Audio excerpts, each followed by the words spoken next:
জনগণের রাজনীতি নাকি রাজনীতির জনগণ? রাজনীতির আয়নায় কতটা প্রতিফলন জনগণের, তাদের অবস্থান কোথায়, সেই হিসেবটি বুঝতে যমুনা টেলিভিশনের রাজনীতির এই আয়োজনে পুরো সময় আপনাদের সাথে আছি আমি রোকসানা আঞ্জুমান নিকোল।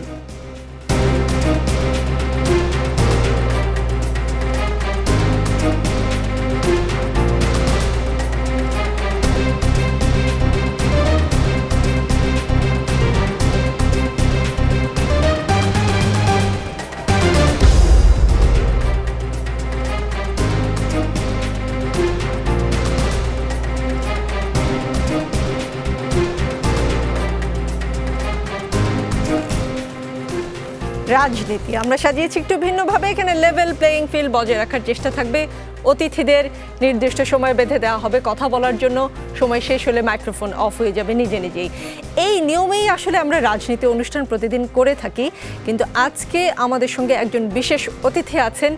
সময়ের কোনো ধরাবাঁধা নিয়ম থাকবে না, কিন্তু যিনি অতিথি থাকবেন তিনি নিশ্চয়ই আমাদেরকে ঠিকঠাক উত্তরটা স্বল্প সময়ের মধ্যে দিবেন। তার কাছ থেকে অনেক কিছু জানবার বুঝবার আছে। বাজেট বিষয়টা আসলে একটু জটিল। আমরা যারা সাধারণ মানুষ আমরা কেবল চাল ডালের হিসাবটাই বুঝি। মূল্যস্ফীতি, জিডিপি, এই টার্মগুলো আমাদের যাদের কাছে কঠিন লাগে তাদের জন্য সহজ করে আজকে এবারের বাজেটটা বুঝিয়ে বলতে আজকের রাজনীতিতে আমরা আমন্ত্রণ জানিয়েছি ডক্টর আশিকুর রহমানকে। তিনি পলিসি রিসার্চ ইনস্টিটিউটের মুখ্য অর্থনীতিবিদ। আপনাকে আমন্ত্রণ, এবং আপনার জন্য আমরা আজকে অনুষ্ঠানের ফরম্যাটটাও একটু বদলেছি। আশিকুর রহমান শান্ত, ফরম্যাট বদলালেও আমার প্রশ্নের ধরন আসলে বদলাবে না। আমি খুবই সাধারণ মানুষের দৃষ্টিভঙ্গি থেকে প্রশ্ন করার চেষ্টা করি। আর অর্থনীতি বিষয়টা আমি যেমন কম বুঝি, আমার মতো অনেক দর্শক আছেন যারা কম বুঝেন। আপনি সহজ ভাষায় নিশ্চয়ই আমাদের কাছে সেটা বুঝিয়ে দিবেন। আমি ধরুন একটা জমি বা ফ্ল্যাট বা গাড়ি বা আমার কিছু বাড়তি আয় হলো, আমি আয়কর রিটার্নে সেটা না দেখিয়ে পরের বছর যদি দেখাই, সেটা কি আমাকে ট্যাক্স কম দিতে হবে? মানে ধরেন যে বছরে সেটা দেখানোর কথা আমার রিটার্নে, সে বছর আমি দেখালাম না, কারণ সে বছর দেখালে আমাকে 30% দিতে হবে। আমি কি করলাম, ইচ্ছা করে ভুলে গেলাম, ভুলে গিয়ে ওটা আমার অপ্রদর্শিত আয় বা সম্পত্তি হয়ে গেল। আমি ইচ্ছা করে ভুলে গিয়ে যদি পরের বছর দিই, তখন কি আমাকে সেটা 15% দিতে হবে? বিষয়টা কি এমনভাবে এই বাজেট ব্যাখ্যা করছে, এমনভাবে কিছু বলছে? ধন্যবাদ আপনাকে, এবং আপনার সাথে দর্শকদেরও ধন্যবাদ। আমাকে এত সময় দেওয়ার জন্য ধন্যবাদ, আবার কঠিন প্রশ্ন করার জন্য ধন্যবাদ। আপনি প্রথমেই একটা খুবই স্পেসিফিক ইস্যুজে চলে গেলেন। ব্যাপারটা যেটা দাঁড়ায়, বাংলাদেশের এই বিষয়টার মূল থিঙ্কিংটা কোথা দিয়ে এসেছে আমি ওইটা তারপর বলি, তারপরে আপনার এক্স্যাক্টটা যায়। আমাদের দেশে আমরা বলছি বা সবাই বলছে যে আমাদের দেশে টাকা পাচারের একটা বড় সমস্যা তৈরি হয়েছে। এখন টাকা পাচারের সমস্যা, অর্থাৎ টাকাকে কোনো মতে বাংলাদেশে রাখতে দিতে হবে, রাইট? আর না হলে টাকা বিদেশ চলে যাওয়া এখন খুব সহজ। আমরা জানি সেটা ইউরোপ হোক, আমেরিকা হোক, সিঙ্গাপুর হোক, মালয়েশিয়া হোক, দুবাই হোক, টাকা নিয়ে যাওয়া কোনো ব্যাপার না। তা এখন টাকা বাংলাদেশে রাখার যদি সব দরজা আমরা বন্ধ করে দেই, তাহলে সেটার একটা ইম্প্যাক্ট আমরা দেখি মানি লন্ডারিংয়ের উপরে পড়ে। সেই জায়গা থেকে হয়তো চিন্তা করে একটা উইন্ডো রাখা হয়েছে যে একটা আনডিসক্লোজড ইনকাম বাংলাদেশে যেন মানুষ ট্যাক্স ফাইলে রাখতে পারে। এখন এইটা নিয়ে একটা ব্ল্যাক অ্যান্ড হোয়াইট ডিবেট চলছে, একটা এথিক্যাল নন এথিক্যাল ডিবেট চলছে। এই জায়গায়ও জনগণকে একটু স্পষ্ট করা উচিত। আপনি যে সুন্দরভাবে উপস্থাপন করলেন যে আমি গত বছর যদি একটা জমি বিক্রি করে থাকি, জমির বুক ভ্যালু এক জিনিস আর বুক ভ্যালুর উপরেও আমি পাই, ওইটা সাধারণত ব্ল্যাক মানি বলাটা ওইটাকে ভুল হবে। এটা আসলে আমাদের সিস্টেমের জন্য আনডিসক্লোজড ইনকাম। তো এখন প্রশ্ন হচ্ছে, আপনি যেটা বলেছেন এটা সঠিক, এই জায়গায় একটু চিন্তা করা দরকার যে কেউ যদি কোন ইয়ারের ইনকামটা দিচ্ছে ওইটার উপরে করলে অবশ্যই তার উপরে একটা সুদ, আমি মনে করি ইন্টারেস্ট অ্যাটাচ করা উচিত। আর নাহলে একটা ইনসেন্টিভ থাকবে যে আমরা এই বছর না দেখিয়ে 2 বছর ব্যাংকে রেখে পরে দেখালে তো একটু কম ট্যাক্স দিতে পারি। তো আপনি মনে করি আপনি যেই রিয়েল জায়গাটা আইডেন্টিফাই করেছেন, এইসব জায়গায় চিন্তা করার অবকাশ আছে। জি, এখনো তার মানে যে হিসাবটা আমরা সাধারণ মানুষ বুঝছি যে একটা ফাঁক ফোকর আছে, আসলেই কিছুটা ফাঁকফোকর আছে। তাহলে আপনি যেটা বললেন যে দেশের টাকা যেন দেশেই থাকে, সেই একটা সুযোগ দেওয়ার জন্য এইরকম একটা সিস্টেমের দরকার আছে, সেটা ওবায়দুল কাদের সাহেব বলেছেন, আরও অনেকে বলবার চেষ্টা করছেন। কিন্তু বিষয়টা আসলে সহজ করে আমরা বুঝতে পারছি না। কেন বুঝতে পারছি না? আমাদের কনফিউশন ক্রিয়েট হয় যখন জাতীয় রাজস্ব বোর্ডের চেয়ারম্যান আবু হেনা মোহাম্মদ রহমাতুল মুমিন সাহেবের মতন লোকজন বলেন যে কথায় কথায় বলা হয় কালো টাকাকে প্রশ্রয় দেওয়া হচ্ছে, কিন্তু কালো টাকা যারা তৈরি করেন তারা দেশের অভ্যন্তরের অর্থনীতিতে ব্যবহার করার জন্য করেন না। কালো টাকা মূলত দেশের বাইরেই বেশি চলে যায় এবং বিভিন্ন ভোগ বিলাসের কাজে ব্যয় হয়ে থাকে। দেশের অর্থনীতির কাজে কালো টাকা ব্যবহৃত হয় না।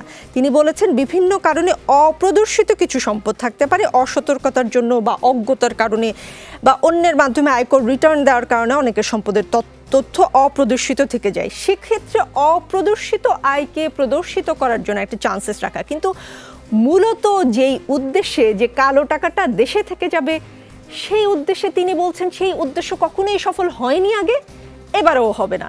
তাহলে কার জন্য রাখলাম এই সিস্টেম? এখন বিষয়টা হচ্ছে এই কথাটা যে আছে যে এটা আগেও কখনো ওইভাবে ব্যবহার হয়নি, এই কথাটা কিন্তু সঠিক, এবং এইটার কারণ হচ্ছে আমাদের ইনস্টিটিউশনাল কিছু দুর্বলতা আছে। আমরা দেখা যায় যে এইসব জায়গায় যখন এই ধরনের অ্যামনেস্টি দেওয়া হয় বা এই ধরনের সুযোগ দেওয়া হয়, সেই ব্যক্তি চায় তার নামটা যেন কোথাও না বের হয়ে যায়, বা তারা চায় যে রেট্রোস্পেক্টিভলি 4-5 বছর পর যেন তাকে আপনি আবার হ্যারাসমেন্টে না ফেলান। কিন্তু আমাদের দেশে রেট্রোস্পেক্টিভ হ্যারাসমেন্টের একটা জায়গা থাকে, এবং এমনও থাকে যে আপনি কালো টাকা যদি সাদা করে থাকেন আপনার নামটাও কিভাবে জানি মিডিয়াতে লিক হয়ে যায়। তো এই ইনস্টিটিউশনাল যে সেফগার্ডগুলো দরকার এরকম একটা পদক্ষেপকে কাজে লাগানোর জন্য, সেটা আমরা কখনো ঠিকভাবে দিতে পারিনি। বিদেশে বা অন্যান্য দেশে, যেমন আপনি যদি ইউএইতে যান, আপনি দেখবেন তারা যে সিস্টেমটা করেছে, আপনি কনস্ট্রাকশন সেক্টরে যদি ক্যাশ টাকা ইনভেস্ট করেন তাহলে তারা জিজ্ঞেস করবে না সেই ক্যাশ টাকাটা কোথা দিয়ে আসবে। আপনি যদি সুইজারল্যান্ডে যান, সেই দেশে অফশোর ব্যাংকিংয়ের সিস্টেম এমনভাবে করে রেখেছে যে আপনি সেই অফশোর ব্যাংকিংয়ে যদি সিঙ্গাপুর থেকে টাকা নিয়ে যান, সে জিজ্ঞেস করবে না এই টাকাটা কোথা দিয়ে এসেছে। যেমন খালেদা জিয়ার নাম চলে আসছে, তিনি যেটাই হোক, মানে আমি কারো ব্যক্তিগত আক্রমণে যাচ্ছি না, বাট আমার যেটা মূল বক্তব্য যে এটা প্রত্যেকটা দেশ কোনো না কোনো পদক্ষেপে টাকা বের হয়ে আসার বা টাকা নিয়ে আসার একটা ব্যবস্থা করে। তা আমি মনে করি আমাদের দেশে এইভাবে ব্ল্যাঙ্কেট 15% না দিয়ে যদি কিছু প্রোডাক্টিভ সেক্টর আইডেন্টিফাই করে দিত যে আপনি এই সব সেক্টরে বিনিয়োগ করলে, তাহলে আমরা জিজ্ঞেস করব না আপনি বিনিয়োগের টাকাটা কোথা থেকে পেয়েছেন। আমি মনে করি সেটা আরও প্রোডাক্টিভ হতো। এখন যেটা হয়েছে যে আপনি হঠাৎ 15% 1 কোটি টাকার উপরে দিয়ে দিলেন, 85 লাখ টাকা ব্যাংকে রেখে তারপর আপনি ইন্টারেস্টটা এনজয় করবেন। এখন এই ধরনের সুযোগ তৈরি হয়েছে। এইটা না করে যদি এরকম করা হতো যে আপনি রিয়েল স্টেট সেক্টরে ইনভেস্ট করেন বা এই সেক্টরগুলোতে ইনভেস্ট করেন, তাহলে will not ask any question. তাহলে ইকোনমিক মানে টাকাটার আরও উৎপাদনশীল একটা ব্যবহার হতো। সো আমি মনে করি এই সিস্টেমটাকে ইমপ্রুভ করার আপনি যেভাবে বলেছেন আরও অনেক সুযোগ আছে। জি, সরকারের পক্ষ থেকে যেটা বলা হয়েছে যে কালো টাকা সাদা করার সুযোগ মাছ ধরতে আধার দেওয়ার মতো।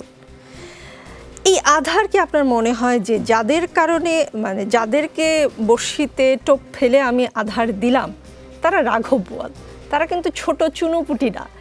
এই রাঘব বোয়ালরা কোনোদিন আধার খেয়েছে এরকম এক্সাম্পল আমাদের আছে? এই রাঘব বোয়ালরা কি আধারকে আসলে মানে তারা তো অনেক চালাক, তারা এই আধার খাবে নাকি? না, যারা আপনি যেটা বলছেন তারা যারা বিগ আনডিসক্লোজড ইনকাম, লার্জ আনডিসক্লোজড ইনকাম যাদের আছে তারা এটার অ্যাডভান্টেজ নিবে না, কারণ তারা টাকা সহজেই বিদেশে নিয়ে যেতে পারে।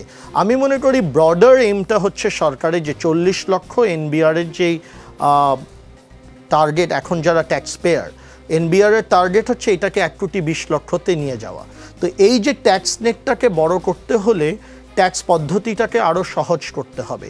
তো আমি মনে করি এইটাকে রেখেছে যারা এক সময় ট্যাক্স দিল বা কিছু কম দিয়ে শুরু করলো, পরে যদি তারা দিতে চায় সেরকম হয়তো একটা যুক্তি তারা মাথায় রেখে করেছে আমার মনে হয়। কারণ আসলে কি আমাদের দেশে এখন চ্যালেঞ্জটা হচ্ছে যে 3 কোটি 70 লক্ষ হাউসহোল্ডের মধ্যে মাত্র 40 লক্ষ ট্যাক্স পেয়ার, এটা দিয়ে তো আসলে একটা অর্থনীতি চলে না। তো আমাদের এখন টার্গেট হওয়া উচিত আমরা 1 কোটি মানুষকে অ্যাক্টিভ ট্যাক্স পেয়ার কীভাবে বানাতে পারি। তো সেই জায়গায় কিছু out of the box thinking করতে হবে। আমি মনে করি এইটা ওইভাবেই এনেছে, বাট এটাকে ফাইন টিউন করার এখনও অনেক সুযোগ আছে। আমি আপনার সাথে ওই জায়গায় একমত যে এলিট যারা ইকোনমিক এলিট বলেন বা যারা ওই ধরনের ওয়েলস বলেন, ইকোনমিক ওয়েলস বলেন, তারা এইসব সুযোগ নেওয়ার জন্য তারা সেই অর্থ সঞ্চয় করেনি বা কামাইনি, right? But that's a different discussion. আজকে রিহ্যাব একটি সংবাদ সম্মেলনের আয়োজন করেছে এবং তারা বলছে জমি ও ফ্ল্যাটে বিনা প্রশ্নে কালো টাকা বিনিয়োগের সুযোগ দেয় তারা খুশি। তারা বলছেন যে এই বিনা প্রশ্নে কালো টাকা বিনিয়োগের সুযোগ দেওয়ার সিদ্ধান্ত বাস্তবসম্মত সময়োপযোগী। প্রস্তাবিত বাজেটে এই সুযোগ থাকায় প্রধানমন্ত্রী, অর্থমন্ত্রী, পরিকল্পনা মন্ত্রী সহ সংশ্লিষ্ট সবাইকে ধন্যবাদ জানিয়েছেন তারা। আপনার কি মনে হয় তাদের এই খুশির কারণ, মানে সংবাদ সম্মেলন করে তারা খুশির কথা বলছেন কেন?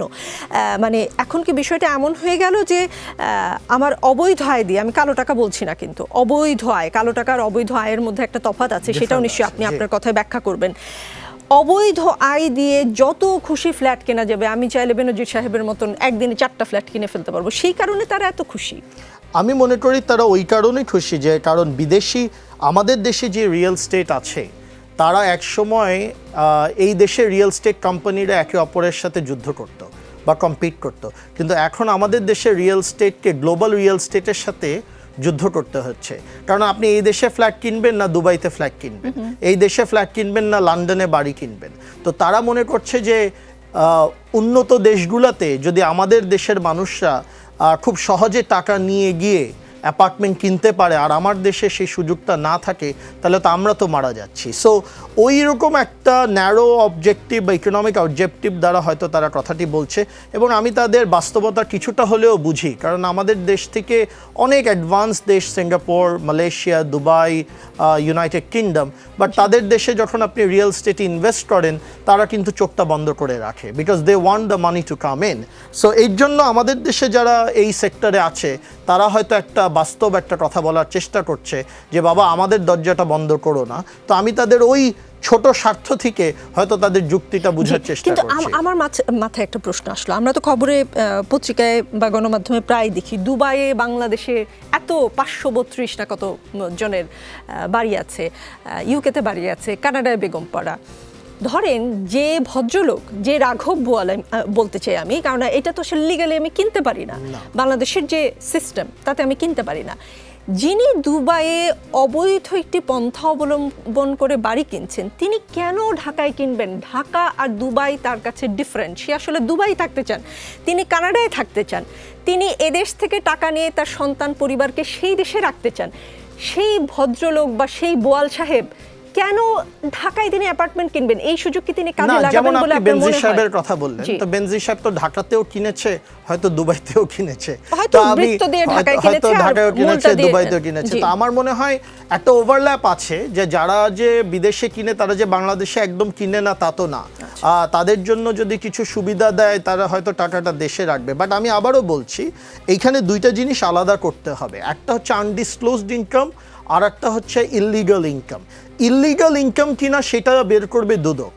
আনডিসক্লোজড ইনকামকে উৎপাদনে কাজে লাগানোর কাজ ট্যাক্স ফ্রেমওয়ার্ককে দিতে হবে, কারণ বাংলাদেশের যে ট্যাক্স বেস 8% অফ জিডিপি, এইটা দিয়ে বাংলাদেশ আগাতে পারবে না। তো ট্যাক্স ফ্রেমওয়ার্ককে আরও সরলীকরণ বা আরও সহজ যদি না করা হয় তাহলে সেই 1,20,00,000 মানুষকে আমরা ট্যাক্সের আয়তে আনতে পারবো না। বাট আপনি যেটা বললেন এই যে 15%-এর ব্যাপারটা, আমি মনে করি যে হোয়াইট এবং ব্ল্যাকের ট্যাক্স রেটটা, ব্ল্যাক নাই বলি, আনডিসক্লোজড বলি, হোয়াইট এবং ডিসক্লোজড এবং আনডিসক্লোজড ইনকামের ট্যাক্স রেটটা সমান থাকা উচিত। আনডিসক্লোজড ইনকামের জায়গায় কিছু পেনাল্টি থাকা উচিত। এইটাই হবে রেশনাল একটা ফ্রেমওয়ার্ক। বাট যেই 15%-এর ব্ল্যাঙ্কেট দেওয়া হয়েছে, আমি মনে করি সেই জায়গায় আর একটু চিন্তা করা যেতে পারে। জি, আর একটু চিন্তা করা দরকার। আমার মনে হয় সাধারণ মানুষের মনেও এটা নিয়ে নানান ধরনের প্রশ্ন হচ্ছে, এবং প্রশ্নটা ধরেন সাধারণ মানুষের কাছে কি, সাধারণ মানুষ কালো টাকা বুঝতে কিন্তু বোঝে অবৈধ ইনকাম, একদম সহজ ভাষায়। কালো টাকা সাদা করতে যখন মানুষ দেখে যে 30% দিতে হবে আমার সাদা টাকার উপর আর কালো টাকাতে আমি দেব 15%, এই যে কথাটা গণমাধ্যমে নানানভাবে যাচ্ছে, আপনার কি মনে হয় না যে সরকারের একটা ভুল বার্তা সরকারের তরফ থেকে চলে যাচ্ছে কোনো না কোনোভাবে? একটু ছোট করে বলবেন। আমি মনে করি এই জায়গায় ওই যে ডিসক্লোজড ইনকাম এন্ড আনডিসক্লোজড ইনকামের ব্যাপারটা ডিফাইন করা উচিত, এবং ইললিগাল ইনকাম এবং লিগাল ইনকামের প্যারামিটারটা ডিফাইন করা উচিত। Disclosed income, undisclosed income, illegal income and legal income, এই চারটা যখন আপনি ডেফিনিশনটা ক্লিয়ার করে ফেলবেন তখন কালো আর সাদার এই বিষয়টা আসবে না। জি, অর্থমন্ত্রী আবুল হাসান মাহমুদ আলী বাজেট উত্তর সংবাদ সম্মেলনে তাকে সবচেয়ে বেশি প্রশ্নের উত্তর দিতে হয়েছে মূল্যস্ফীতি এবং কালো টাকা সাদা করা নিয়ে। তিনি সবচেয়ে বেশি কথা বলেছেন মূল্যস্ফীতি নিয়ে। অর্থমন্ত্রী বলেছেন, মূল্যস্ফীতি নিয়ন্ত্রণে সব পদক্ষেপই নিয়েছি, আর পদক্ষেপ নিয়েছি বলেই তা 9% ঘরে সীমাবদ্ধ রাখা সম্ভব হয়েছে। এ ব্যাপারে আরও কি পদক্ষেপ নেওয়া যায় তাও পর্যালোচনা করছি। অপেক্ষা করুন, 6 মাস পর মূল্যস্ফীতি কমতে থাকবে। তার মানে আগামী অর্থ বছরে মূল্যস্ফীতি, মানে যেটাকে আমরা দ্রব্যমূল্য, আসলে যদি মোটা কথায় আমি বলি, মূল্যস্ফীতি টার্মটা আমি সহজ করে বলতে চাই, আপনি অর্থনীতির মানুষ, আপনি আরও ভালো বুঝিয়ে বলতে পারবেন। মানে জিনিসপত্রের যে দাম, সেই দাম যে লক্ষ্যমাত্রা নির্ধারণ করা হয়েছে সেটা পূরণ সম্ভব কিনা অর্থমন্ত্রী যেমনটা করে বলেছেন সেটা সাংবাদিকরা জানতে চেয়েছে। আপনি যে বলেছেন যেই শতাংশের কথা বলেছেন সেটা সম্ভব কিনা, আর 6 মাসের মধ্যে তিনি যে বললেন যে কমে যাবে, সেইটা আসলে কোন প্রেক্ষাপটে তিনি বললেন, এবং জনগণকে তার মানে আগামী 6 মাসও বাড়তি দামে জিনিসপত্র কিনতে হবে, বিষয়টা তাই কিনা? আচ্ছা, আমাকে একটু এখানে সময় দিতে হবে বোঝানোর জন্য। বিষয়টা হচ্ছে অনেক সময় পাবেন। না, বিষয়টা হচ্ছে যে আমাদের এবার অর্থনীতির 4টা মেজর চ্যালেঞ্জ। একটা হচ্ছে ইনফ্লেশন, একটা হচ্ছে যেটা 9.5% গত 20 মাস আটকে আছে, আর একটা হচ্ছে ফরেন রিজার্ভ ডিপ্লিশন, যেটা 24 মাসে $24 বিলিয়ন কমে গিয়েছে। আর একটা হচ্ছে যে আমাদের উন্নয়ন ব্যয় পুরাটাই আমরা ঋণ দিয়ে করছি, যেটাও সাস্টেইনেবল না, কারণ আমাদের, আপনি জানেন, আন্তর্জাতিক এবং বাংলাদেশে ঋণের মাত্রা বেড়ে গিয়েছে, মানে ঋণের সুদের মাত্রাটা বেড়ে গিয়েছে। এবং চতুর্থ হচ্ছে ব্যাংকিং সেক্টরের অনিয়মটা এবং তার যেই ইকোনমিক প্রেশারটা। এখন এই 4টা জিনিসকে স্টেবিলাইজ করার জন্য কি প্রয়োজন? আমরা অর্থনীতির জায়গা থেকে বলি এটাতে যে আমাদের সংকোচনমূলক মুদ্রানীতি দরকার এবং সংকোচনমূলক রাজস্ব নীতি দরকার।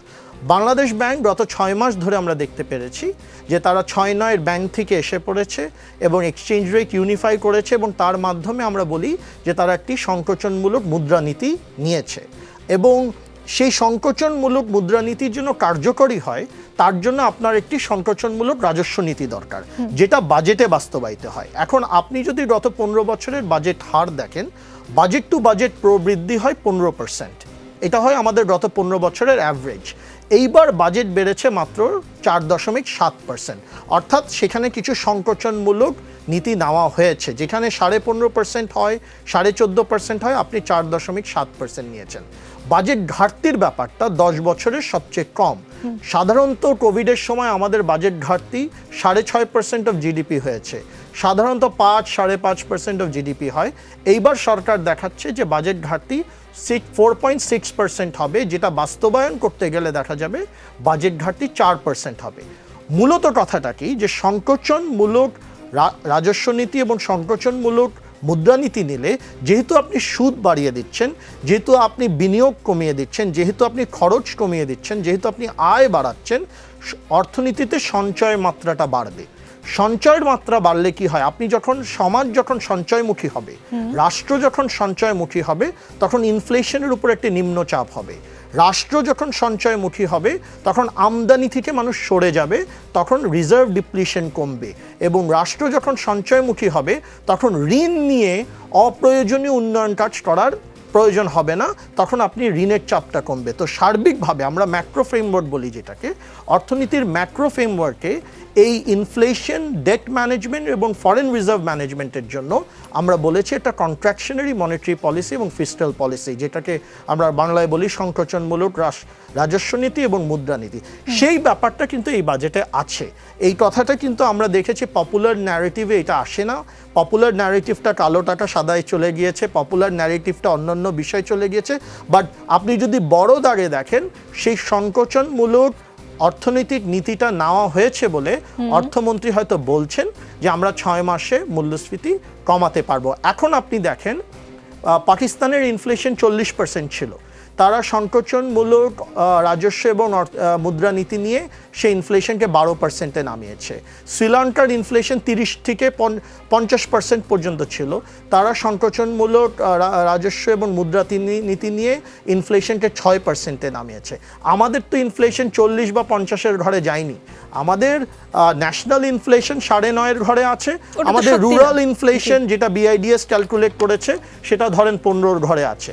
তো আমরা যদি সঞ্চয়মুখী হতে পারি, রাষ্ট্র যদি সঞ্চয়মুখী হতে পারে আগামী 2 বছর, তাহলে এই যে 3টা ম্যাক্রো ইকোনমিক ইন্ডিকেটর, এটাকে আমরা বলি ইকোনমিক স্টেবিলাইজেশন, এই 3টে ইকোনমিক ইন্ডিকেটর স্টেবিলাইজ করবে। তাহলে 6 মাসের মধ্যে 6 মাস আমি বলবো না, আমরা বলি 12 মাস লাগবে। উনি হয়তো অর্থমন্ত্রীর জায়গা থেকে একটা অ্যাসপিরেশনাল কথা বলতে হয়, সেটাই আশা দেখাতে হয়, উনি 6 মাস বলেছেন। সবই বুঝলাম, অর্থনৈতিক একটা হিসাব নিকাশ আপনি দেখালেন, রাজস্ব নীতি মুদ্রানীতি সংকোচনমূলক হলে এইটা অর্থনীতির ভাষায় সম্ভব। কিন্তু আমি জানি আমার সেটের সামনে যে দর্শক তারা মনে মনে প্রশ্ন করছেন, এতদিন তাহলে কি পলিসিতে ভুল ছিল? কিন্তু আসলেই কি পলিসির কারণে মূল্যস্ফীতি বেড়েছে? সিন্ডিকেট নামে একটা শব্দ আছে যার ভুক্তভোগী আমরা সবাই। 6 মাস পরে বা 1 বছর পরে কি এই সিন্ডিকেটওয়ালারা দেশ ছেড়ে পালিয়ে যাবে না মরে যাবে? আচ্ছা, না আমি আপনাকে বলি, যদি ইনফ্লেশন 2-3টা আইটেমে দেখা যায় তখন আমরা এটাকে সিন্ডিকেট বলি, কিন্তু যখন ইনফ্লেশন দেখা যায় 300-400 আইটেমে ছড়িয়ে গিয়েছে তখন এটাকে আর সিন্ডিকেট বলা যায় না। আর সিন্ডিকেট যদি কারণ হতো বাংলাদেশের ইনফ্লেশনের জন্য, হয়তো কিছু পণ্যের জন্য এটা অ্যাপ্লিকেবল, বাট সিন্ডিকেটের ওভারঅল এক্সপ্লেনেশন যদি হতো তাহলে তো ভারতে ইনফ্লেশন বাড়তো না, শ্রীলঙ্কায় বাড়তো না, পাকিস্তানে বাড়তো না।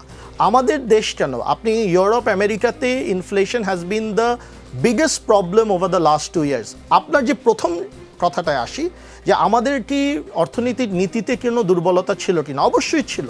আমরা কিন্তু এই সংকোচনমূলক মুদ্রানীতি এবং রাজস্ব নীতি গত 2 বছর ধরে নেওয়ার কথা বলছি। বাংলাদেশ ব্যাংক হয়তো গত 6 মাস ধরে আমাদের কথায় আমলে নিয়ে তাদের নীতি বা তাদের পরিকল্পনাগুলি চেঞ্জ করেছে। এই পদক্ষেপগুলি যদি 22 থেকে নেওয়া হতো বা 23 থেকে নেওয়া হতো তাহলে এতদিনই ইনফ্লেশন অবশ্যই ভারত এবং শ্রীলঙ্কার মতো নিয়ন্ত্রণে এসে পড়তো। কিন্তু আমরা হয়তো নির্বাচন বা পলিটিক্যাল ইকোনমির কারণে ওই সময় সেই ধরনের আমরা সঞ্চয়মুখী একটা অর্থনৈতিক পরিবেশ তৈরি করার পলিটিক্যাল ইকোনমি চ্যালেঞ্জের মধ্যে থাকার কারণে হয়তো বাংলাদেশ ব্যাংক নিতে পারেনি। চলমান উচ্চ মূল্যস্ফীতি নিয়ন্ত্রণে বাজেটে কিছু পদক্ষেপ নেওয়া হয়েছে যা পর্যাপ্ত নয় বলে মনে করে বেসরকারি গবেষণা সংস্থা centre for policy dialogue CPD. The federation of Bangladesh chambers of commerce and industries FBCCI, South Asian network on economic modelling সানেমের পক্ষ থেকেও একই কথা বলা হচ্ছে। আপনি যে কথা বলেছেন, আপনিও একজন অর্থনীতিবিদ, আপনার যুক্তি খানিকটা পুরোটা না বুঝলেও খানিকটা আমি বুঝেছি। তাদের কথাও তো, তারাও তো সেখানেও তো অর্থনীতিবিদ আছেন, তারাও তো গবেষণা করে এই কথাগুলো বলছেন। তাহলে তারা যেমনটা করে বলছেন যে বাজেটে জিডিপির প্রবৃদ্ধি ধরা হয়েছে 6.75% এবং মূল্যস্ফীতির লক্ষ্যমাত্রা ধরা হয়েছে 6.5%। চলতি অর্থ বছরের জন্য বাজেটে মূল্যস্ফীতির লক্ষ্যমাত্রা নির্ধারণ করা হয়েছিল 6.5%, কিন্তু চলতি বছর মে মাসে মূল্যস্ফীতি দাঁড়িয়েছে 9.89%। আপনি যদিও বলেছেন গত 2 বছর ধরে পলিসিগত কিছু সমস্যা ছিল, এবার হয়তো সেটা হবে না, কিন্তু সিপিডি, FBCCI বা সানেমে যারা আছেন তারা কেন এই ধরনের কথা বলছেন? তারা আসলে সম্ভাবনা দেখছেন না, তারা বলছেন অসম্ভব। তারা কেন অসম্ভব বলছেন? অসম্ভব তারা বলেনি, তারা বলেছে তাদের ইনকনসিস্টেন্ট যেই কথাটা তারা বলেছেন বা ইনঅ্যাডিকুয়েট যে কথাটা বলেছেন, তারা 2টা ইন্ডিকেটরকে পাশাপাশি দাঁড়া করিয়ে এই কথাটা বলেছেন। তারা বলেছেন আপনি যদি 6.5% ইনফ্লেশন নামাতে চান তাহলে প্রবৃদ্ধি 6.75 অর্জন করা সম্ভব না, আর আপনি যদি প্রবৃদ্ধি 6.75 অর্জন করতে চান তাহলে ইনফ্লেশন 6.75-এ আনা সম্ভব না। কারণ প্রবৃদ্ধি করতে গেলে অর্থনীতি সঞ্চয়মুখী হতে পারবে না, অর্থনীতিকে বিনিয়োগমুখী হতে হবে। কিন্তু আপনি তো সুদের হার বাড়াচ্ছেন, আপনি তো রাজস্ব আয় বাড়াচ্ছেন, ব্যয় কমাচ্ছেন। তো আপনি যদি বাজেটের ইন্টারনাল ডিটেলগুলো দেখেন, বাজেটের ইন্টারনাল ডিটেল বলে যে budget is prioritising inflation and not economic growth. But কিন্তু বাজেটে কিছু পলিটিক্যাল বক্তব্য তো থাকতে হবে, এবং হয়তো সেই পলিটিক্যাল বক্তব্য রাখার জন্য তারা বাজেটে বলেছে যে আমরা 6-এর উপরে প্রবৃদ্ধি আয় করতে চাই। তা আমার চোখে সেটা একটা অ্যাসপিরেশনাল। প্রবৃদ্ধি তো হবে না। নো, এটা হবে না। এই জায়গায় আমি মনে করি তাদের অবজারভেশন সঠিক, যে বাজেট যদি ইনফ্লেশনকে প্রায়োরিটাইজ করে তাহলে 6.75 প্রবৃদ্ধি অর্জন করা সম্ভব হবে না। বাট এটা যে সরকার বুঝে না তা না, সরকারও এটা বুঝে, কিন্তু সরকারকে তো জাতির সামনে একটা অ্যাসপিরেশনাল কথা রাখতে হবে। সরকার তো আর বলতে পারবে না জাতির সামনে যে আমরা আগামী বছর অর্থনীতিতে ধস নেমে যাবে বা অনেক কম গ্রোথ হবে। আমি মনে করি আপনি যদি ইন্টারনাল স্কেলিটনগুলি দেখেন, মানে বাজেটের ইন্টারনাল পলিসিগুলি দেখেন, তাহলে বুঝতে হবে যেহেতু তারা ডেফিসিট কমিয়েছে, যেহেতু তারা দেখাচ্ছে যে বাজেট টু বাজেট গ্রোথ কমিয়েছে, তাহলে বুঝতে হবে তারা ইনফ্লেশনকে টার্গেট করছে, তারা প্রবৃদ্ধিকে অত সিরিয়াসলি নিচ্ছে না। তার মানে আমি একটু সহজ করে বলি, তার মানে এই বাজেটে আসলে আয় উন্নতির দিকে মনোযোগ না দিয়ে কি করে মানুষের জীবনকে আর সহজ করা যায়, এই বাজেট কেন আমি মনে করি আগামী 2 বছর যতদিন ফেড ইন্টারেস্ট রেট কমাবে না, ততদিন আমাদেরকে একটি ফেড মানে আমেরিকান যে সেন্ট্রাল ব্যাংক, সে যতদিন ইন্টারেস্ট রেট কমাবে না, আমাদেরকে বিনিয়োগমুখী হওয়ার সুযোগ নেই। কারণ আপনি 2010 থেকে 2019-এ যখন আপনি $100 বিলিয়ন বিদেশ থেকে বড় করে মেগা ইনফ্রাস্ট্রাকচার করলেন, তখন ইন্টারন্যাশনাল ইন্টারেস্ট রেট ছিল 0 to 3%, কিন্তু এখন ইন্টারন্যাশনাল ইন্টারেস্ট রেট হয়ে গিয়েছে 6%, 7%। তো এখন তো ওই ইন্টারেস্ট রেটে আপনার বিনিয়োগমুখী হওয়ার সুযোগ নেই। তো যতদিন ইন্টারন্যাশনাল ইন্টারেস্ট রেট, ঋণ করে ঘি খাওয়ার সুযোগ, এক্স্যাক্টলি, তো যতদিন আপনার যখন ইন্টারেস্ট রেট কম ছিল তখন আপনি ঋণ নিয়েছেন, দ্যাট ইজ অ্যাবসলিউটলি ফাইন। এখন গ্লোবাল ইন্টারেস্ট রেট বেড়ে গিয়েছে, আপনি বিনিয়োগমুখী থেকে আপনার সঞ্চয়মুখী হতে হবে। তাই আমাদের অ্যাসেসমেন্টে আমরা বলেছি যে budget has taken a correct strategic direction. এটার অর্থ হচ্ছে সঠিক কৌশল। আগে কৌশল ছিল বিনিয়োগ, এখন কৌশল হচ্ছে সঞ্চয়। সঞ্চয় হলে স্থিতিশীলতা অর্জন হবে। আমি একটু সামারাইজ করি সহজ ভাষায়, দর্শকদের বোঝার সুবিধার্থে, কোথাও ভুল হলে বলবেন। তার মানে বৈশ্বিক আমরা যাদের কাছ থেকে ঋণ আনতাম, তখন তারা যখন আমাদেরকে কম ইন্টারেস্টে ঋণ দিত, তখন আমরা এনে উন্নয়ন প্রজেক্ট করেছি। এখন যেহেতু ঋণের হারটা বেড়ে গিয়েছে, আমরা আসলে ঋণ করে আর ঘি খাবো না। আমরা যেটা করব, আয় উন্নতির দিকে মনোযোগ কম দিয়ে আমরা চেষ্টা করব এই যে মানুষের জিনিসপত্রের দাম বেড়ে গিয়েছে, সেটাকে কি করে কমিয়ে আনা যায়। আমি ঠিক বলেছি? অ্যাবসলিউটলি। এবং আপনি যদি এইভাবে আমরা একটু বিরতি থেকে এসে কথা বলি, যদিও রাজনীতিতে বিরতি বলে কিছু নেই, ফিরছি একটু পরে, আরো আলোচনা হবে। দেখছেন রাজনীতি, আমাদের সঙ্গে আছেন ডক্টর আশিকুর রহমান। এই বাজেটে সরকার ব্যাংকিং খাত থেকে 1,37,000 কোটি টাকা ঋণ নিতে চায়। আজ সংসদে নাসির শাহরিয়ার জাহিদি এর সমালোচনা করেন। ব্যাংকগুলোর যে অবস্থা, সাধারণ মানুষ আমরা যেমনটা বুঝি, ব্যাংকে টাকা নাই, লুটপাট হয়ে গেছে, এই ধরনের একটা ধারণা তো আছেই আমাদের। এই অবস্থায় যদি আমরা শুনি যে সরকারও নাকি ব্যাংক থেকে ঋণ নেবে, এমনিতেই ঋণ নিয়ে সবাই পালিয়ে গেছে, সেই টাকা আর ব্যাংকে ফেরত আসেনি, এখন ব্যাংকগুলোর উপর এর এফেক্ট কি হবে আর বেসরকারি খাতে কিরকম প্রভাব পড়বে, একটু সহজ করে আমাদেরকে বুঝিয়ে বলবেন। না, আমি একদম সহজ করে বলি। আমাদের ব্যাংকিং খাতে 16 লক্ষ কোটি টাকা ডিপোজিট আছে, ধরেন কথার কথা, এবং প্রত্যেক বছর এইটা 10% প্রবৃদ্ধি হয়, অর্থাৎ এই বছর 1,60,000 কোটি টাকা ডিপোজিট গ্রোথ হবে। এখন এই 1,60,000 কোটি টাকা ডিপোজিট গ্রোথের মধ্যে যদি সরকার 1,37,000 কোটি টাকা নিয়ে নেয়, তাহলে অবশ্যই এটা অর্থনীতিতে আমরা বলি ক্রাউডিং আউট ইফেক্ট, অর্থাৎ বেসরকারি খাত ঋণ নেওয়ার সুযোগটা পাবে না। তো আমি মনে করি এই অবজারভেশনটা একটা অ্যাকুরেট অবজারভেশন, এবং আমি যে আমার যতগুলি বাজেট নিয়ে লেখালেখি করেছি, সেই জায়গায় আমি একটা পরিষ্কার রেকমেন্ডেশন দিয়েছি যে কোনোভাবে ব্যাংকিং খাত থেকে সরকারকে 1 লক্ষ কোটি টাকার বেশি এই বছরে নেওয়া সম্ভব হওয়া উচিত নয়। কারণ 1 লক্ষ কোটি টাকার বেশি নিতে গেলেই তখন অর্থনীতির বেসরকারি বিনিয়োগ ক্ষতিগ্রস্ত হবে, এবং দেখা যাবে সুদের উপরেও একটা আপওয়ার্ড প্রেশার থাকবে। আমি মনে করি তার কারণে এই জন্য আবারও সেই সংকোচনমূলক রাজস্ব নীতির কথা বলছি, যে আপনি যদি 1,37,000 কোটি টাকা না নিয়ে 1 লক্ষ কোটি টাকা নেন, এবং তার কারণে যদি 37,000 কোটি টাকার উন্নয়ন ব্যয় কমাতে হয়, আপনি কমান, কোনো অসুবিধা নেই। কিন্তু 12% ঋণ নিয়ে, 12% ঋণের সুদ দিয়ে আপনি উন্নয়ন ব্যয় করার চেষ্টা করেন না। তো আমি মনে করি বাজেটের এই অবজারভেশনে আমি ইনফর্মালি বলবো যে অর্থ মন্ত্রণালয়ের বিভিন্ন গুরুত্বপূর্ণ মানুষের সাথে আমার কথা হয়েছে, আমার যেটা মনে হলো যে তারাও এই ব্যাপারটা বুঝেন। এগেন, বাজেটে একটু মাত্রাটা বেশি করে বলতে হয় বলে হয়তো তারা এটা বলেছেন, বাড়িয়ে রেখেছেন, বাট বাস্তবে যখন অর্থ মন্ত্রণালয় এই বাজেটটা বাস্তবায়ন করবে আমার মনে হয় না তারা 1 লক্ষ কোটি টাকার উপরে বেসরকারি খাত থেকে ঋণ নিবে। কারণ আপনি যদি আরেকটা প্রবলেম, 1 লক্ষ কোটি টাকা নিলে কি কোনো প্রবলেম হবে? 1 লক্ষ কোটি টাকা নিলে কোনো প্রবলেম হবে না, বাট আপনি যদি 1,37,00,000 নিতে যান, তখন যদি বেসরকারি খাত ঋণ না পায়, তখন কি হবে? সরকারের একটা স্ট্রাকচারাল অব্লিগেশন তৈরি হবে। তখন দেখা যাবে সেন্ট্রাল ব্যাংক টাকা ছাপিয়ে সরকারকে দিচ্ছে, এবং সেন্ট্রাল ব্যাংক যদি টাকা ছাপিয়ে 2023-এর মতো সরকারকে দিতে যায়, তখন আবার ইনফ্লেশন আর 9.5-এর ঘরে থাকবে না, ইনফ্লেশন 1 লাফে 15% বা 20%-এ চলে যাবে। তো এই ব্যাপারটা আমাদের সতর্ক থাকতে হবে।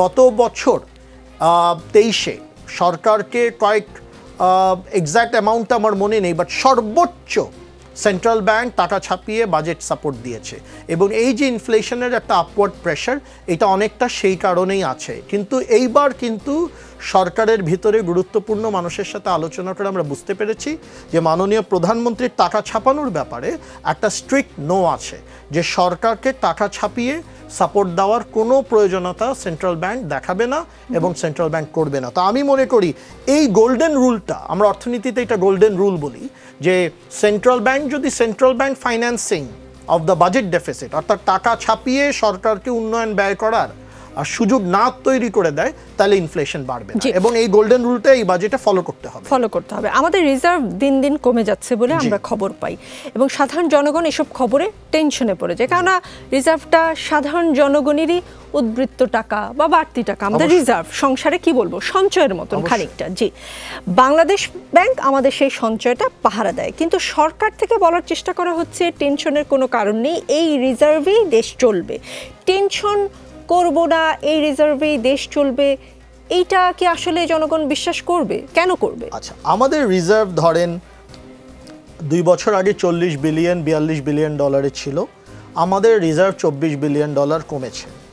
এই কমার পিছে একটা সহজ যুক্তি আমি আপনাকে দেখাই, যে বিদেশে যখন ইন্টারেস্ট রেট 1 to 2% ছিল, আপনার দেশে ইন্টারেস্ট রেট 6% ছিল। স্বাভাবিকভাবে আপনার দেশে আপনি টাকাটা রেখেছেন, কিন্তু যখন গ্লোবালি ইন্টারেস্ট রেট 6% হয়ে গেল বা 5%-এর উপরে চলে গেল, তো আপনি নিকোল যদি 5%-এর ডলারে রিটার্ন পান আর 6% পান টাকায়, তাহলে আপনি টাকাটা কোথায় রাখবেন? ডলারে রাখবেন না টাকায় রাখবেন? স্বাভাবিকভাবে আপনি ডলারে রাখবেন। এখন ওই যে 2 বছর ইন্টারেস্ট রেটের একটা ডিফারেন্সিয়ালটা কমে গেল গ্লোবাল ইন্টারেস্ট রেট এবং বাংলাদেশি ইন্টারেস্ট রেটে, তার কারণে টাকা বাইরে যাওয়ার একটা চাপ তৈরি হলো। সেটা ওভার ইম্পোর্ট ইনভয়েসিংয়ের মাধ্যমে হোক, সেটা ফাইন্যান্সিয়াল অ্যাকাউন্টে টাকা চলে যাওয়ার মাধ্যমে হোক, একটা ইন্টারেস্ট ডিফারেন্সিয়ালের কারণে একটা চাপ পড়ে এক্সচেঞ্জ রেটের উপরে, এক্সচেঞ্জ রেটের চাপটা পড়ে ফাইন্যান্সিয়াল অ্যাকাউন্টে। আমি সহজ করে বলি, আপনি যখন ইন্টারেস্ট রেটের মধ্যে একটা পার্থক্য কমিয়ে নিলেন, যে এখন গ্লোবালি ইন্টারেস্ট রেট 6% পাচ্ছেন, বাংলাদেশেও 6% পাচ্ছেন, আপনি তো ডলারে সেভ করবেন। আপনি যখন ডলারে সেভ করবেন, টাকার মান ধাম করে কমে যাবে, একটা স্টিপ ফল করবে। টাকার মান যখন কমে গেল, তখন ফাইন্যান্সিয়াল অ্যাকাউন্টে, যেখানে আমাদের বেসরকারি খাত বিদেশ থেকে 25 না 30 বিলিয়ন ডলার বড় করেছিল, একদিনে তাদের যে ডলারের এগেনস্টে 85 টাকা পেয়েছে, তাদের মাথার সেই ঋণ একদিনে 1 বছরে 110 টাকা হয়ে গেল। তখন সেই ফাইন্যান্সিয়াল খাতে আমাদের দেশের যে বেসরকারি বিজনেসম্যানরা ওই ঋণটা ফেরত দেওয়া শুরু করলো, যে না বাবা, আমি আর ফরেন লোন মাথার উপরে রাখবো না। তো 1 বছরে আপনি 22 এবং 23-এর মধ্যে 16 বিলিয়ন ডলার ফাইন্যান্সিয়াল অ্যাকাউন্টে পজিটিভ থেকে 2 বিলিয়ন ডলার নেগেটিভ হয়ে গেল, অর্থাৎ 18 বিলিয়ন ডলার চলে গেল। এই যে আমার বক্তব্যের কারণটা হচ্ছে যে আমাদের মুদ্রানীতি আমরা এখন আর চোখ বন্ধ করে বানাতে পারবো না। বিদেশের মুদ্রানীতি, আন্তর্জাতিক বাজারে মুদ্রানীতি কোথায় যাচ্ছে, সেটাকে মাথায় রেখে আমার দেশে মুদ্রানীতি নিতে হবে। আচ্ছা, এখানে একটা প্রশ্ন করি, বোকার মতো প্রশ্ন হতে পারে। ধরেন যখন ইউক্রেন রাশিয়ার যুদ্ধ হয়, তখন আমি বলি ওই যুদ্ধের কারণে আমার এখানে জিনিসপত্রের দাম বেড়ে গেছে, কিন্তু আমি চোখ বন্ধ করে মুদ্রানীতি করে ফেলি, তখন আর আমি বিদেশের দিকে তাকাই না। এই পলিসি মানে সরকার কি জনগণকে নিয়ে কিছুটা খেললো নাকি? এইটাই তো আমরা বলছি যে 22 এবং 23-এ যে মুদ্রানীতির প্রয়োজনীয়তাটা ছিল, আপনি দেখেন ইউক্রেন ওয়ারের পর যখন গ্লোবালি ইনফ্লেশন বেড়ে গেল, সেই ইনফ্লেশনকে তো থামানোর জন্যই পুরো বিশ্বের সব লিডিং সেন্ট্রাল ব্যাংকরা ইন্টারেস্ট রেট বাড়ালো, সংকোচনমূলক মুদ্রানীতি নিল। আমেরিকান ইন্টারেস্ট রেট 6%, 8%-এ চলে গেল। যদি আপনি দেখেন, যেই আমেরিকান ইন্টারেস্ট রেট 0% ছিল, এখন তারা বাড়াতে বাড়াতে 6%-এ নিয়ে গিয়েছে। তো লক্ষ্যটা কী ছিল? যে ইনফ্লেশনকে টেনে ধরবে তারা। কিন্তু তারা যে যখন ইন্টারেস্ট রেটটা বাড়ালো, আমরা কিন্তু তখন 6-9-এর একটা ট্র্যাপের মধ্যে থেকে গেলাম। এই 6-9 ট্র্যাপের মধ্যে থাকার কারণে আমরা আমদানিও কমাতে পারলাম না, আমার এক্সচেঞ্জ রেটকেও সাপোর্ট দিতে পারলাম না।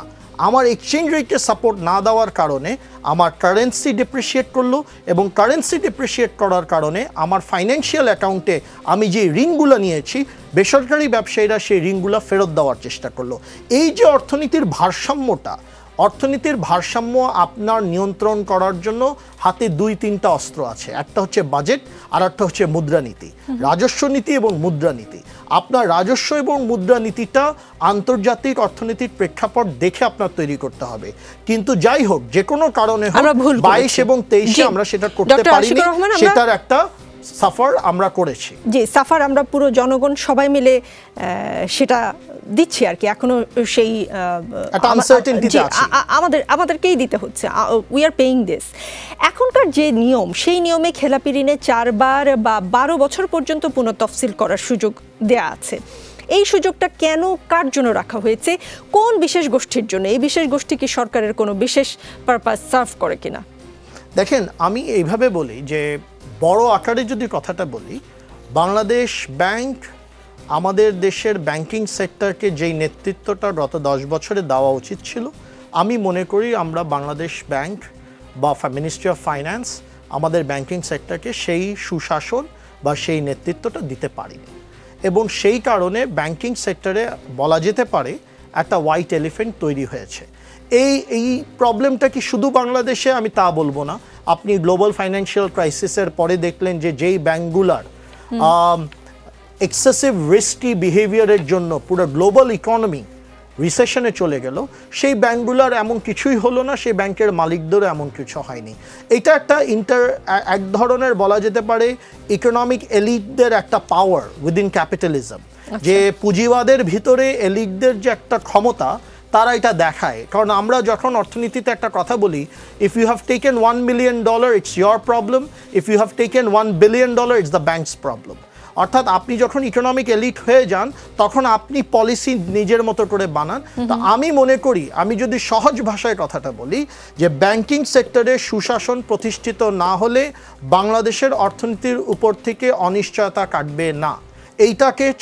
এইটাকে ঢাকার এই সমস্যা যেই মাত্রায় এখন চলে গিয়েছে, এই সমস্যা এই মাত্রায় আপনি বেশি দিন রেখে আপনি এটা অর্থনীতির ভিতর থেকে অনিশ্চয়তা বা স্থিতিশীলতা প্রতিষ্ঠিত করতে পারবেন। আমি একটা সহজ কথা বলি কেন। গত বছর ডিসেম্বরে আপনার যে প্রবলেম্যাটিক ব্যাংক, সেই ব্যাংকগুলোকে সেন্ট্রাল ব্যাংকের 22,000 কোটি টাকা ছাপিয়ে দিতে হয়েছে। ওর আগের বছর 16,000 কোটি টাকা ছাপিয়ে দিতে হয়েছে। তো আপনি যদি বারবার প্রত্যেক বছর 22,000, 16,000, 30,000 কোটি টাকা ছাপিয়ে দেন, তো সেটার একটা ইম্প্যাক্ট ইনফ্লেশনের উপরে পড়ছে, সাধারণ মানুষের উপরে পড়ছে। সেটা তো আপনার ম্যাক্রো ইকোনমিক ইন্ডিকেটরকে হার্ট করছে। তো সোজা কথা হচ্ছে, আমি কিন্তু আলোচনার প্রথমেই বলেছি, inflation, foreign reserve, domestic debt এবং ব্যাংকিং সেক্টর, এই 4টা টিউমারকে আপনি যদি কন্টেন না করতে পারেন, বাংলাদেশের অর্থনৈতিক স্বাস্থ্য যেই ধরনের রিকভারি আপনি চাচ্ছেন সেটা হবে না। জি, আমাদের হাতে আর 4 মিনিট সময় আছে। আমরা খুব চটপট কয়েকটা প্রশ্নের উত্তর নিয়ে নিব। আওয়ামী লীগের ইশতেহারে আছে দুর্নীতির বিরুদ্ধে 0 টলারেন্স। তার মানে জ্ঞাত আয় বহির্ভূত সম্পদের বিষয়ে সরকার খুব কঠিন হবে এবার থেকে। সেটার সঙ্গে 15% কর দিয়ে কালো টাকা সাদা করার বিষয়টা কন্ট্রাডিক্টরি। এটা নিয়ে বেশ আলোচনা হয়ে গেছে। যেমন অধ্যাপক ডক্টর সেলিম রায়হান বলেছেন, ঢাকা বিশ্ববিদ্যালয় অর্থনীতি বিভাগের অধ্যাপক, তিনি দুর্নীতিবাজরা মনে করবে কালো টাকা তো সাদা করাই যায়, যতই দুর্নীতি করা হোক না, কর দিয়ে তো কালো টাকা সাদা করা যাবে। এই বিষয়টা কেমন হলো? মানে আওয়ামী লীগ কি ইশতেহারের কথা ভুলে গেল কিনা? দেখেন, আমি বাংলাদেশ আওয়ামী লীগের একজন কর্মী। আমি এইভাবে বলবো যে রাষ্ট্র চালানো অনেক কঠিন। আমাদের দেশে আমাদের বঙ্গবন্ধু জাতির জনক বলেছেন যে সবাই পায় সোনার খনি, আমি সোনার খনি পাইনি। কি বলেছেন আপনি ভালো করে জানেন। তো এই দেশে সুযোগের অভাবে অনেক মানুষ সৎ, সুযোগের অভাবে। আর যদি সুযোগ পায় তাহলে সেটা বুদ্ধিজীবী হোক, ব্যবসায়ী হোক, রাজনীতিবিদ হোক, অনেকের সততার জায়গায় প্রশ্ন এসে পড়বে। এই বাস্তবতাকে মাথায় নিয়ে যে কোনো রাষ্ট্রের নীতি বানাতে হয়। আমার অর্থমন্ত্রী যখন কথা বলেন আমার খারাপই লাগে। তিনি কিন্তু এই ক্যাবিনেটের সবচেয়ে সৎ ব্যক্তি, কিন্তু তার আশেপাশে যারা বসা তাদেরকে নিয়ে কি আমি এই অবজারভেশন দিতে পারবো? আমি তো দিতে পারবো না, আমি আমার দলকে নিয়ে দিতে পারবো না। মাননীয় প্রধানমন্ত্রী যদি কালকে সিদ্ধান্ত নেন যে কোনো অসৎ ব্যক্তিকে জেলের বাইরে রাখবেন না, আওয়ামী লীগ এবং বিএনপি বা যে কোনো বাংলাদেশি দলের অনেক সংখ্যক নেতাই জেলের ভিতরে থাকবেন। কিন্তু রাষ্ট্র চালাতে হলে কিছু ছাড় দিয়ে চালাতে হয়, রাষ্ট্র চালানো বাস্তবমুখী হতে হয়, তখন আপনার কিছু ডিফিকাল্ট কম্প্রোমাইজেস করতে হয়। মাননীয় প্রধানমন্ত্রী আমরা দেখেছি, আমরা বলি নীলকণ্ঠ, উনি বিষ হজম করে দেশ চালাচ্ছেন।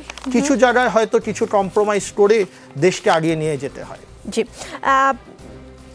আপনি যেমনটা বলছেন ঠক বাজতে গা উজাড় হয়ে যাবার আমাদের দশা, কিন্তু সাবেক গভর্নর ডক্টর ফরাসউদ্দিন সাহেবকে আমরা বলতে শুনি যে সরকারের ডান পাশে বাম পাশে যারা বসেন, তিনি সেদিনও একটা গণমাধ্যমকে বলছিলেন, সাংবাদিকের প্রশ্ন ছিল এই রকম যে আমরা হঠাৎ করে দেখলাম শেয়ার মার্কেট থেকে অনেক টাকা উঠিয়ে নেবার অনুমতি পেয়ে গেলেন একজন, এবং তারপর থেকে শেয়ার মার্কেট আর বাংলাদেশে কিছুতেই ঠিকঠাক হচ্ছে না। ডক্টর ফরাসউদ্দিন সাহেবকে সেই ব্যক্তির নাম উল্লেখ করেও প্রশ্ন করা হলো, কিন্তু তিনি বললেন যে আমি তো এই ব্যক্তির নাম মুখে বলতে পারবো না, কারণ মরিতে চাহি না আমি সুন্দর ভুবনে, এবং সেই লোকেরা সরকারের ডান পাশে বাম পাশে বসেন। তাহলে ঠক যদি আসলেই বাঁচতে চায় আওয়ামী লীগ সরকার, আসলেই কি চায়? প্রশ্নটা সেটা। দেখেন, বাংলাদেশ না, এই উপমহাদেশে আপনি যদি মনে করেন আপনার উদ্দেশ্য হচ্ছে 100% সৎ মানুষ নিয়ে আপনি চলবেন, তাহলে আপনি হয়তো একা চলতে হবে। আপনি হয়তো কমিউনিস্ট পার্টির মতো একটা দল বানাবেন, একা সেই দলটা একটা সুন্দর সুন্দর বক্তব্য দিবেন, আপনার বক্তব্য সুন্দর সুন্দর পত্রিকায় আসবে, কিন্তু এটা জনগণও পড়বে না বাস্তব। কারণ কি, আমরা একটা হিপোক্রেটিক একটা সোসাইটির মধ্যে বাস করি। আমি আবারও বলি, এই দেশের জনগণ বলবো না, এই দেশের প্রতিষ্ঠিতরা, সেটা ব্যবসায়ী হোক, রাজনীতিবিদ হোক, বুদ্ধিজীবী হোক, আমলা হোক, যে কেউ হোক, বেশিরভাগ মানুষ সুযোগের অভাবে সৎ।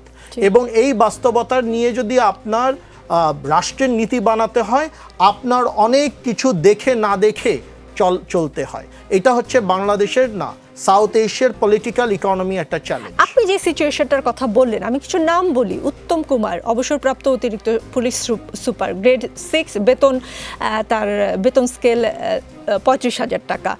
অ্যাডিশনাল ডিআইজি শিমুল, গ্রেড 4, বেতন স্কেল 56,500 টাকা। উত্তম কুমারের ঢাকায় 4টি ফ্ল্যাট, বিলাসবহুল গাড়ি, গাজীপুর সাভার আশুলিয়ায় তার বিপুল পরিমাণ স্থাবর সম্পত্তির সন্ধান পেয়েছে দুদক। বেইলি রোডে উত্তম কুমার নয়তলা যে ভবনটিতে থাকেন সেখানে 27টি ফ্ল্যাট রয়েছে। যে অ্যাডিশনাল ডিআইজি রফিকুল ইসলাম শিমুলের কথা বললাম, তিনি পুলিশ বাহিনীতে যোগদানের আগে তার এখন যে সম্পত্তি, বিশাল বর্ণনা, আমি পড়তে গেলে তো সময় থাকবে না। তার মিরপুর চিড়িয়াখানার পাশে 12 কোটি 19 লাখ টাকার প্রায় 2 বিঘা জমি আছে। মিরপুর চিড়িয়াখানার পাশে 3 কোটি টাকা ব্যয় নির্মিত ডুপ্লেক্স আছে।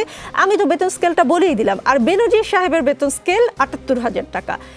এই যে সম্পদের পাহাড়, বেনজির সাহেবের সম্পদের কথা বলতে গেলেও আমার অনুষ্ঠান শেষ হয়ে যাবে। আপনি যে সিচুয়েশনটার কথা বললেন, আওয়ামী লীগ সরকার কি তাহলে, আপনি বললেন যে যদি ঠক বাঁচতে যায় একাই চলতে হবে, সেই জন্য কি আওয়ামী লীগ সরকার এমন পলিসি নিয়েছে যে এই লোকগুলোকে পেট্রোনাইজ করে আওয়ামী লীগ ক্ষমতায় থাকবে? না, এটা পেট্রোনাইজের ব্যাপার না। বাস্তব হচ্ছে কি, আমাদের দেশে আপনি এইখানে লিস্টে চলে গেলেন কেন? আমার দল, বাংলাদেশ জাতীয়তাবাদী দল বা যে কোনো রাজনীতির দলে তাকান না, আপনি কি তাদের সম্পত্তি বিদেশে পাচ্ছেন না? আমার দলের এক এমপির সম্পত্তি তো 260টা বাড়ি পাওয়া গিয়েছে ইউনাইটেড কিংডমে। তো এইটা তো শুধু জায়গা না, এই সমস্যা আমার দলের ভিতরে আছে। বিএনপির নেতাদের টাকাও বিদেশ থেকে এসেছে। পেট্রোনাইজ করেন আপনারা, না, সেই জন্য পেট্রোনাইজ করার ব্যাপারটা না। ব্যাপারটা হচ্ছে আমরা বাংলাদেশের যে কোনো বড় রাজনীতিক দলের একটা ডিফিকাল্ট পলিটিক্যাল ইকোনমি সিচুয়েশন দিয়ে যেতে হয়। সেই জায়গায় আমি মনে করি এই দেশের সাধারণ মানুষ সুশাসনের ব্যাপারে জিরো টলারেন্স আসলেই দেখতে চায়। সেই ব্যাপারটা আমরা কতটুকু দিতে পেরেছি সেটা নিয়ে কিছুটা প্রশ্ন আছে। আগামী দিনে যদি রাজনীতিক স্থিতিশীলতা অর্জন করতে হয় বা বৈধতা অর্জন করতে হয়, আমি মনে করি সুশাসনের ব্যাপারে অবশ্যই সবচেয়ে বেশি প্রাধান্য, ভীষণ কঠোর হওয়া দরকার। রাজনীতিতে শেষ কথা বলে কিছু নেই, রাজনীতির আলোচনা চলবে। আগামী বৃহস্পতিবার সবার সঙ্গে রাত 9টায় আবারও দেখা হবে, সাথেই থাকুন।